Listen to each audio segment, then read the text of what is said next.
In this video, we'll be taking a look at Pretty Boy's Tilted Zone Wars map. It's one of the most played maps in Fortnite Creative, however, many aspects of this map could be improved upon.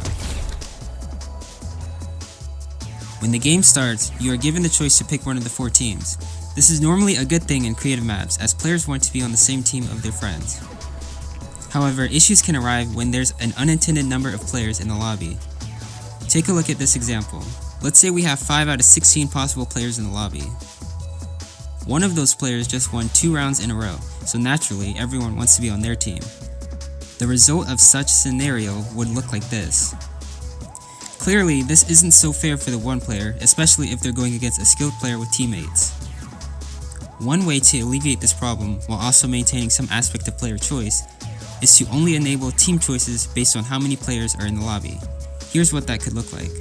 Using the same number from our previous example, if there are 5 players in the lobby, then only the first 5 choices will be enabled for the players to choose from, meaning that teams will always fill up from the left, as evenly as possible, resulting in the following. There is still a slight imbalance, but in general, this method of team selecting is more spread out. Moving on to the spawn locations themselves, the position of each team is actually really good. They're spread out on the corners of the map, which give each team enough distance from each other before the zone starts moving. There's still a few problems though. Yellow team has direct line of sight to the player that spawns here on red team. Green team has line of sight to the spawn location on yellow team. Blue team has sight on players from the green team. Immediately, there should be barriers in place around all spawn locations to prevent from spawn camping. These areas could be disabled once Storm starts moving. A few of these buildings and spawn locations could be reworked so that no player is exposed to other teams when the game first starts. Red team seems like the most disadvantaged location, so maybe there could also be more buildings or closer access to mobility. The overall map size is sufficient, as most fights take place in adjacent boxes. However, coupled with the problems of the Storm Circle, it introduces some issues. The Storm Circle takes the same pattern each match, circling the main center building, and because of this, rounds seem to play out almost identically. Yellow team immediately builds up to the west clock tower, blue team cranks up to the south clock tower, green team goes to the north clock tower, and red team launch pads either to the center or anywhere really. The first circle closes towards this general direction. There's a lot of spraying that takes place here.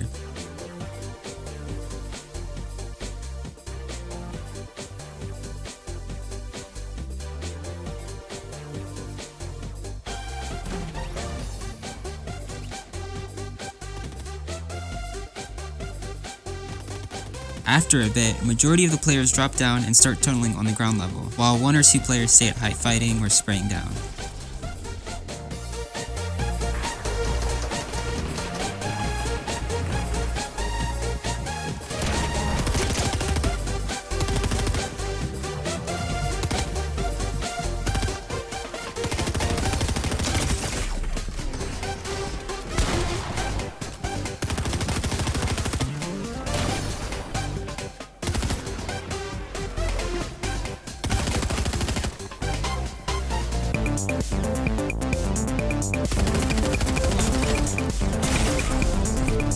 Zone continues moving around the building as more and more players get eliminated. If a player has remained height for this long, the game can quite often lead to heal off, where one player is chasing the other who's boxed up in metal. It's honestly quite infuriating.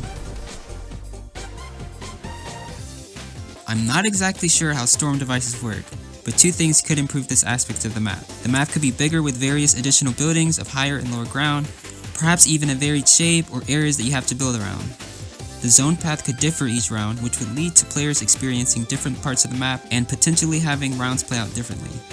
The reason why repetitive storm paths work in maps like 3v3 is because they're so empty, and players are the ones generating the builds each round. This always leads to something different. With actual buildings in the map, the sameness of each round becomes more and more apparent. Since this map isn't supposed to be a one-to-one recreation of Tilted Towers, there could definitely be some more creativity in this aspect. When it comes to loot pools in creative maps, this topic can be a little bit subjective, as players tend to like different things. One thing I will say is that rarities could be toned down a bit.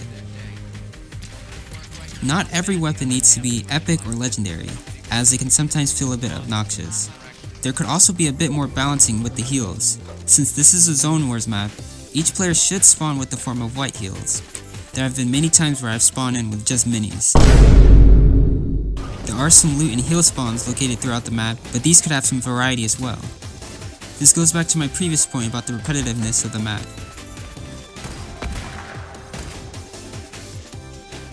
Maybe there could be other locations of the map that randomly do or don't have floor loot. It's better to not overdo this because players can end up with max floppers and just play for heal off. Speaking of randomness, a fun addition to the map could be random events.